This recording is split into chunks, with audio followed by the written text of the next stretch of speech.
पुनः स्वागत है।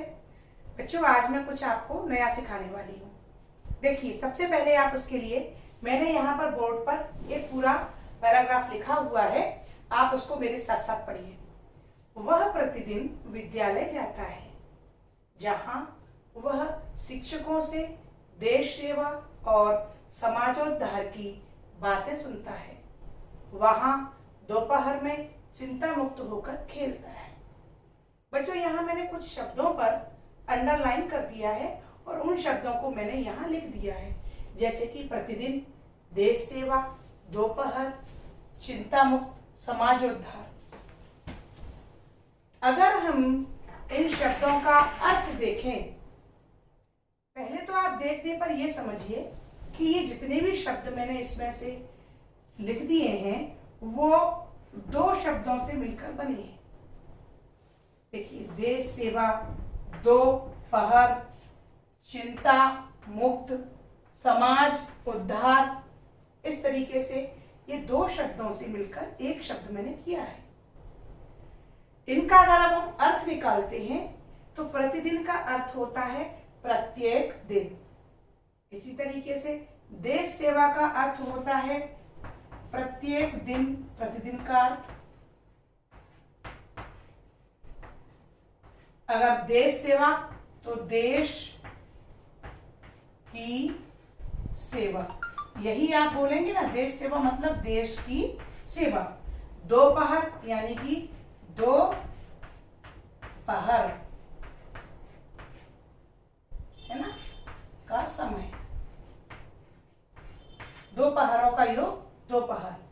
चिंता मुक्त का अगर हम करते हैं तो आप क्या कहेंगे? चिंता मुक्त का अर्थ क्या निकाला जाएगा? चिंता से मुक्त।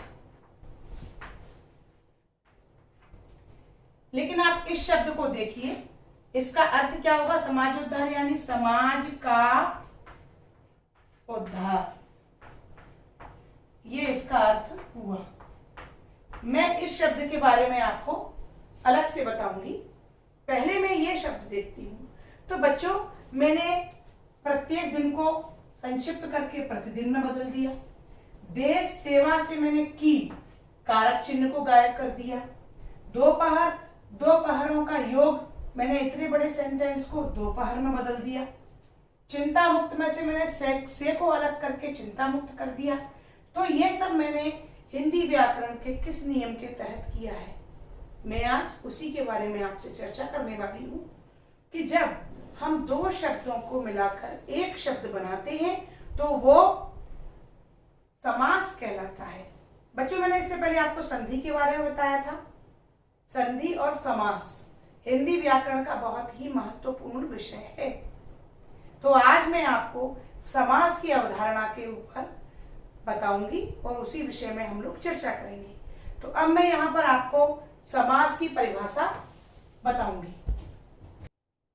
तो बच्चों, मैंने यहाँ पर समास की परिभाषा लिखी है, आप मेरे साथ पढ़िए। दो या दो से अधिक शब्दों के योग से जो नया शब्द बनता है उसे सामासिक शब्द तथा इस प्रक्रिया को समास कहते हैं। बच्चों, यहाँ पर मैंने लिखा है दो या दो से अधिक शब्दों के योग से। योग मतलब क्या होता है? मेल। ठीक है, मैंने संधि की वीडियो में भी आपको सिखाया था। देखिए, मैं यहाँ पर एक बात स्पष्ट करना चाहूंगी कि संधि में हम लोग वर्णों को जोड़ते हैं। बच्चे अक्सर इसमें बहुत ज्यादा भ्रमित हो जाते हैं। बच्चों से पूछो संधि किसे कहते हैं, बच्चे कहते हैं दो शब्दों के मेल को संधि कहते हैं। नहीं बच्चों, संधि में वर्णों का मेल होता है और शब्दों में, समास में शब्दों का मेल होता है। वर्ण में आपको समझा चुकी हूं, आ से लेकर ज्ञा तक के जो अक्षर हैं वो वर्ण हैं। और जब वर्णों के समूह से एक शब्द का निर्माण होता है, जैसे कि क धन म धन ल बराबर कमल। ठीक है बच्चों, तो समास में हम लोग दो शब्दों को या दो से अधिक शब्दों को एक साथ जोड़कर एक नया शब्द बनाते हैं। उस शब्द को सामासिक शब्द कहते हैं और इस योग की प्रक्रिया को समास कहते हैं। आगे मैं आपको उदाहरण के द्वारा समझाती हूं। मैंने यहाँ लिखा है देश के लिए भक्ति। ये 4 शब्दों से मिलकर मैंने एक पूरा वाक्य बनाया, देश के लिए भक्ति। लेकिन अगर मैं इसको समास में परिवर्तित करूं तो सामासिक शब्द क्या बनेगा? इन सभी शब्दों को मिलाकर मैंने एक लिख दिया, देशभक्ति। तो ये इन सभी शब्दों को इसमें से मैंने के लिए कारक चिन्ह का लोप करने के बाद देश और भक्ति को साथ में लिखकर सामासिक शब्द एक देशभक्ति बना दिया और इस प्रक्रिया को समास कहते हैं। इसी तरीके से दूसरा आप देखिए उदाहरण, 4 राहों का समाहार। जहां 4 रास्ते मिलते हों, मैंने इन शब्दों को मिलाकर कारक का मैंने लोप किया और मैंने लिख दिया चौराहा। तो बच्चों, चौराहा सामासिक पद हो गया या शब्द हो गया, और ये जो योग किया मैंने, जो मेल किया शब्दों का, ये समास हो गया। तो अब आपको समास की परिभाषा समझ में आई कि 2 या 2 से अधिक शब्दों के मेल को समास कहते हैं। बच्चों, इसमें समास का अर्थ होता है सम धन आस। सम यानी पास, आस यानी रखना, यानी कि जहां हम 2 अलग अलग शब्दों को पास में रख देते हैं वो समास की प्रक्रिया हो जाती है। लेकिन यहाँ पर कुछ शब्द आए हैं जैसे कि सामासिक शब्द। यहां मैं बताना चाहूंगी, सामासिक शब्द का अर्थ होता है कि विग्रह के शब्दों को एक साथ मिलाकर लिख देना सामासिक शब्द का निर्माण करता है। जैसे कि मैंने लिखा चिंता से ग्रस्त। ये अभी सभी अलग अलग शब्द हैं, लेकिन जब मैं इसको एक कर दूंगी, यानी कि समास प्रक्रिया के तहत गुजरने के बाद में जब ये चिंताग्रस्त एक शब्द हो जाएगा तो ये सामासिक पद या सामासिक शब्द कहलाएगा। बच्चों, ये तो बात हुई सामासिक शब्द और समास की। मैं समास के यहाँ कुछ नियम आपको समझाना चाहूंगी। समास में संधि में भी मैंने आपको 2 पद बताए थे, समास में भी 2 पद होते हैं, यानी कि 2 अलग अलग शब्द। जैसे कि मैंने यहां लिख दिया कमल और यहां लिख दिया नयन। इन दोनों को मिलाकर क्या बना? कमल नयन। यही समास हुआ ना। लेकिन कई बार आप जब आगे परिभाषा पढ़ेंगे अलग अलग समास के प्रकारों की, तो उसमें पूर्व पद और उत्तर पद बार बार आएगा। तो बच्चे बड़े भ्रमित होते हैं कि पूर्व पद और उत्तर पद क्या है। मैं आपको वही समझाना चाहूंगी कि जो प्रथम पद है इसको कहते हैं पूर्व पद। पूर्व यानी पहला पद, और ये जो बाद में आता है ये होता है उत्तर पद, और इन दोनों के योग से बनता है सामासिक शब्द।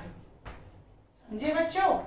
अच्छी तरीके से समझ में आ गया कि पूर्व पद, उत्तर पद और सामासिक शब्द क्या होते हैं।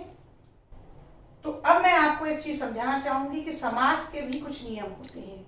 समास के नियमों के आधार पर समास के प्रकार भी दिए गए हैं। तो मैं अब आपको समास के प्रकारों के बारे में बताऊंगी। बच्चों, यहां पर मैंने समास के प्रकार आपको दिखाए हैं। समास के 6 प्रकार होते हैं। समास के कितने भेद होते हैं? 6।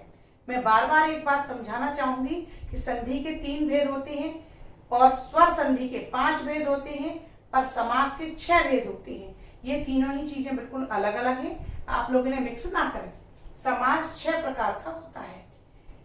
नंबर 1 तत्पुरुष समास, नंबर 2 कर्मधारय समास, नंबर 3 बहुब्रीहि समास, नंबर 4 अव्ययी भाव समास, नंबर 5 द्विगु समास और नंबर 6 द्वंद्व समास।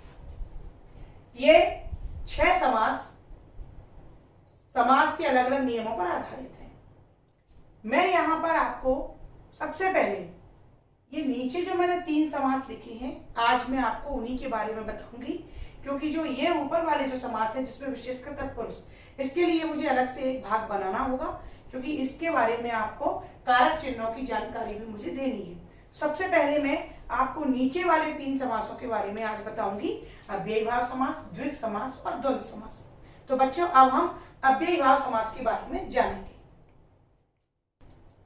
तो बच्चों यहाँ अव्ययीभाव समास के बारे में मैंने आपको बताना चाहा है कि जिस समास का पूर्व पद अव्यय और प्रधान हो वह अव्ययीभाव समास कहलाता है।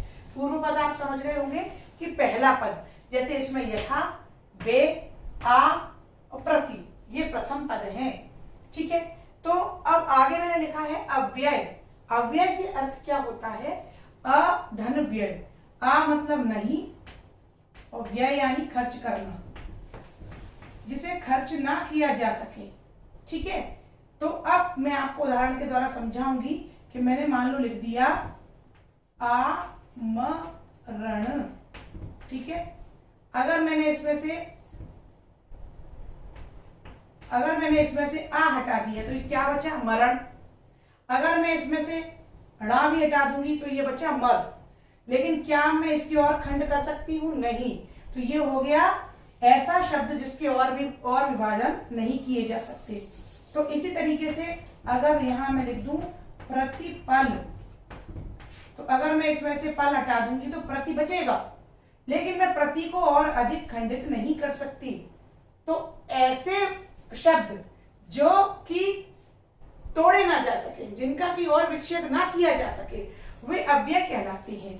इसमें से जैसे कि आ, अब आप आ ये सोचेंगे कि ये वर्ण है, बिल्कुल सही कहा, लेकिन इसका एक अपना अर्थ है जो दूसरे शब्द से मिलकर पूरा अर्थ बदल देता है। जैसे आजीवन का हो गया जीवन भर, यहाँ पर भर से आ गया इसका अर्थ। ऐसे आमरण मृत्यु तक, है ना, आजन्म जन्म भर।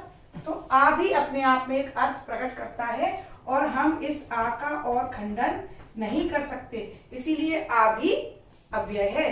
तो आप समझिए अव्यय का अर्थ। अव्यय का अर्थ होता है ऐसे शब्द जिनका की और खंडन ना किया जा सके, वो अव्यय कहलाते हैं। प्रधान, प्रधान का अर्थ होता है मुख्य, यानी कि इसमें पहला पद मुख्य होता है। मुख्य का अर्थ समझे कि पहले पद के पर ही आगे वाले पद का अर्थ निर्धारित होता है। जैसे उदाहरण के लिए मैंने कहा यथाशक्ति, यथा इसमें पूर्व पद है। अब यथा का अर्थ क्या है? के अनुसार। अगर मैं यहाँ पर केवल शक्ति लिखती हूं तो क्या ये कोई अर्थ प्रकट कर रहा है? शक्ति मीन्स शक्ति, लेकिन इसका विशेष अर्थ कब हो जाता है? जब इसमें यथा जुड़ जाता है। यथाशक्ति का अर्थ हो गया शक्ति के अनुसार। तो इसमें प्रथम पद प्रधान हो गया, क्योंकि प्रथम पद ने ही मिलकर दूसरे पद का एक निश्चित अर्थ व्यक्त कर दिया। इसी प्रकार से बे, बे शब्द का अर्थ होता है बिना। अब जब ये मन के साथ जुड़ गया, अगर मैं अकेला मन लेती हूं तो मन साधारण शब्द लिखा हुआ है, लेकिन इसमें केवल बे लगा देने से बिना मन के, उसने ये काम बड़े बेमन से किया, यानी कि उसका मन नहीं था फिर भी उसने काम किया। तो केवल बे अव्यय लगने से मन का एक निश्चित अर्थ प्रकट होता है। इसीलिए अव्यय भाव समास में पहला पद अव्यय होता है, पहली पहचान तो ये। और दूसरी बात ये कि वो प्रधान होता है, पूर्व पद प्रधान होता है। आजीवन, जीवन भर। प्रतिपल, अगर मैं पल अकेला छोड़ दूं तो पल साधारणतः शब्द है, लेकिन प्रतिपल प्रत्येक पल, मैं तुम्हारा प्रतिपल ख्याल रखूंगा।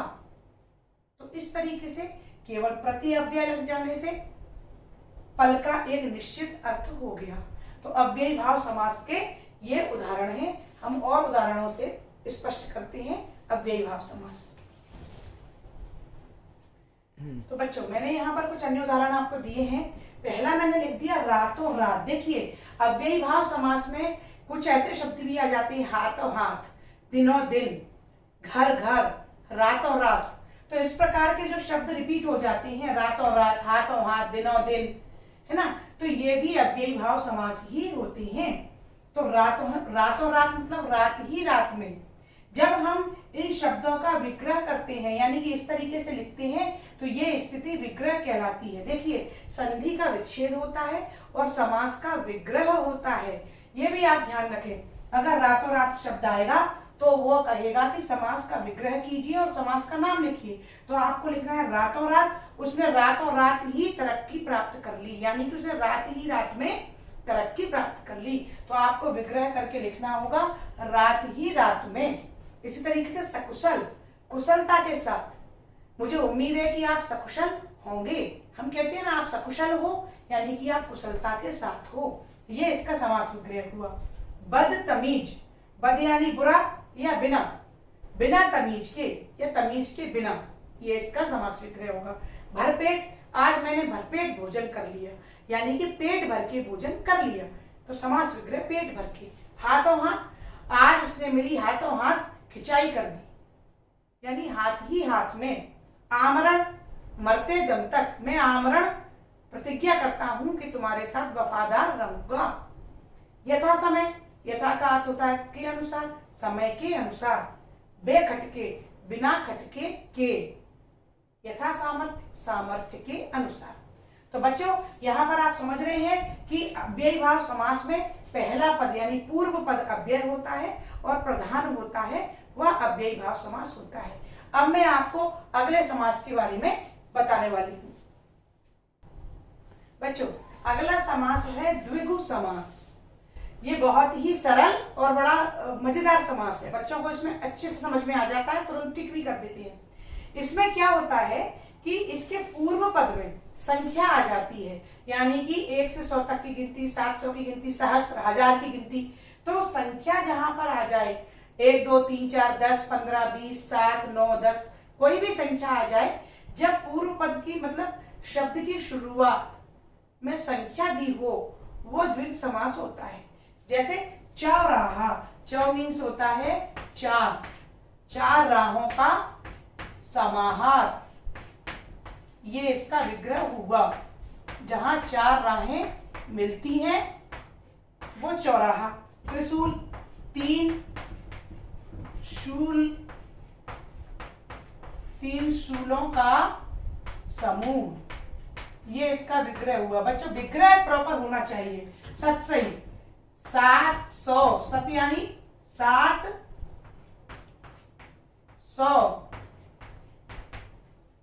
दोहों का समूह। तिरंगा, 3 रंगों का समूह। पंचवटी, 5 वट, 5 वट अर्थात वृक्षों का समूह। ये इस तरीके से आपका विग्रह होगा। सप्तऋषि, 7 ऋषियों का समूह। पंचरत्न, 5 रत्नों का समूह। त्रिभुवन, 3 भुवनों का समूह। तो समझ रहे हैं आप बच्चों, जहां 1 से लेकर गिनतियां शुरू हो जाएं, यानी कि जिस शब्द की शुरुआत ही अंकों से हो, संख्या से हो, वो आपके द्विगु समास होते हैं। तो ये तो बहुत सरल है द्विगु समास। अब मैं आपको समास का अगला पद द्वंद्व समास के बारे में बताऊंगी। बच्चों अगला समास है द्वंद्व समास। ये समास भी बहुत सरल होता है। पहली बात तो इसको पहचानने का ये तरीका है कि इसके शब्दों में बीच में योजक चिन्ह का प्रयोग होता है। लेकिन फिर भी मैं इसके बारे में आपको एक चीज बताना चाहती हूँ कि अभी तक हम क्या पढ़ रहे थे अव्ययी भाव में और द्विगु में कि पूर्व पद प्रधान होता है ना। लेकिन अब इसमें क्या हुआ, अब दोनों पद समान हो गए। दोनों पदों ने कहा कि नहीं, ना कोई छोटा ना कोई बड़ा, हम दोनों बराबर का महत्व रखेंगे। तो इस तरीके से जिस समास में दोनों पद प्रधान होते हैं वो अव्ययी भाव समास होता है। जैसे कि मैं आपको समझाऊं, एक उदाहरण में समझती हूं, आप समझें इसको। आपको माता और पिता में से कौन ज्यादा बड़ा है बताइए। आप माता पिता में से किसको अधिक सम्मान देंगे? किसी को, दोनों को बराबर देंगे, क्योंकि दोनों का ही पद समान रूप से महत्वपूर्ण है। इसी तरीके से भाई बहन, भाई बहन दोनों समान है। इसी तरीके से रात दिन रात दिन, तो आप देख रहे हैं रात दिन, सुख दुख, खट्टा मीठा, रोना हंसना, यश अपयश, तो ये एक तरीके से जो द्वंद्व समास है वो विलोम में भी आ जाते हैं। हार जीत समझ रहे हैं आप, कि जिनमें दोनों पद समान होते हैं, मतलब कि ना कोई छोटा ना कोई बड़ा, दोनों का महत्व बराबर होता है, वो द्वंद्व समास होते हैं। इसका विग्रह कैसे करते हैं? इसका विग्रह, ये जो योजक चिन्ह है इसको हम और में बदल देते हैं। और जैसे माता और पिता, भाई और बहन, इसी तरीके से दिन रात और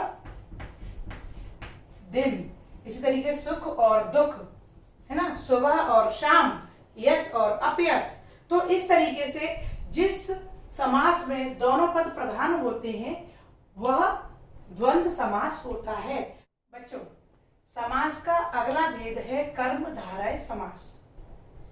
कर्मधारय समास में एक बात समझनी होगी कि ये समास एक दूसरे की विशेषता बताते हैं। जैसे कि मैं आपको कहूं कि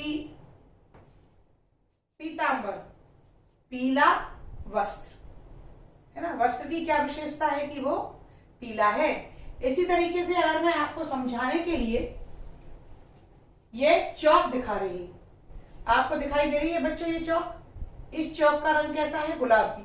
तो चौक का गुलाबी होना चौक की विशेषता है। इसी तरीके से इस चौक का रंग हरा है।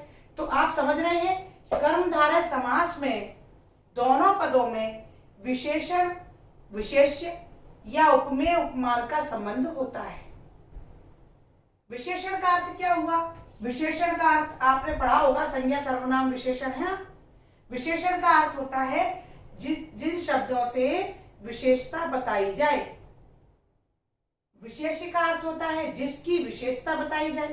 भाई चौक का लाल होना, तो लाल रंग विशेषण है लेकिन चौक विशेष्य है, ठीक है। इसी तरीके से उपमेय यानी कि जिसकी उपमा दी जाए, उपमान जिससे उपमा दी जाए। यानी मैं कहूं कि सीता का मुख चंद्रमा के समान है, तो सीता का मुख क्या हुआ? उपमेय, और उपमान क्या हुआ? चंद्रमा। तो ये मैंने आपको बता दिया है, लेकिन साधारण सी बात आप समझें कि कर्मधारय समास में विशेषता बताई जाती है, यानी कि एक पद दूसरे पद की विशेषता बताता है। बस केवल इतनी बात आप अपने दिमाग में अच्छे से बिठाएं। जैसे कि महात्मा शब्द लिखा है, महात्मा महान है जो आत्मा। आत्मा क्या है? आत्मा की विशेषता क्या है कि वो महान है। चरण कमल, कमल जैसे चरण। पुरुषोत्तम, पुरुषों में उत्तम।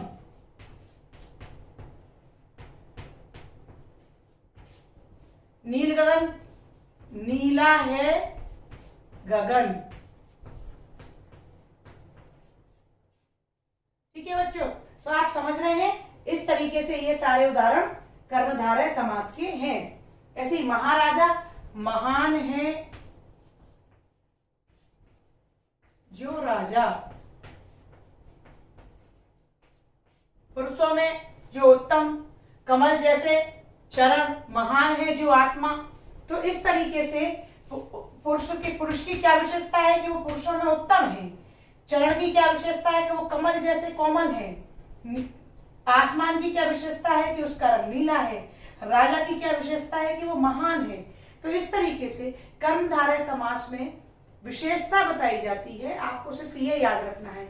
इसके अलावा मैं कुछ और उदाहरण आपको कर्मधारय समास के समझाना चाहती हूँ। तो बच्चों यहाँ पर मैंने कुछ और उदाहरण लिखे हैं, जैसे कि कुपुत्र, है ना। देखिए कुपुत्र का अर्थ हुआ बुरा है जो पुत्र। चंद्रमुख, चंद्रमा के समान मुख। काली मिर्च, काली है जो मिर्च। तो मैंने आपको यहाँ पर यह समझाना चाहा है कि आप विशेषण, विशेष्य, उपमेय, उपमान में अगर भ्रमित हो भी जाए तो भी आप एक बात याद रखें कि जिन शब्दों को पढ़ने में आपको ये लगे कि ये एक विशेषता बताने वाला शब्द है, जैसे नराधम, नरों में जो अधम है, तो इस प्रकार के जो शब्द हैं वो सभी कर्मधारय समास में आते हैं। तो बच्चों, आज की वीडियो में मैंने आपको समास के 4 भेद, अव्ययी भाव समास, द्विगु, द्वंद्व और कर्मधारय समास के बारे में बताया है। अगले भाग में मैं आपको तत्पुरुष और बहुब्रीहि समास के बारे में बताऊंगी। तब तक के लिए नमस्कार।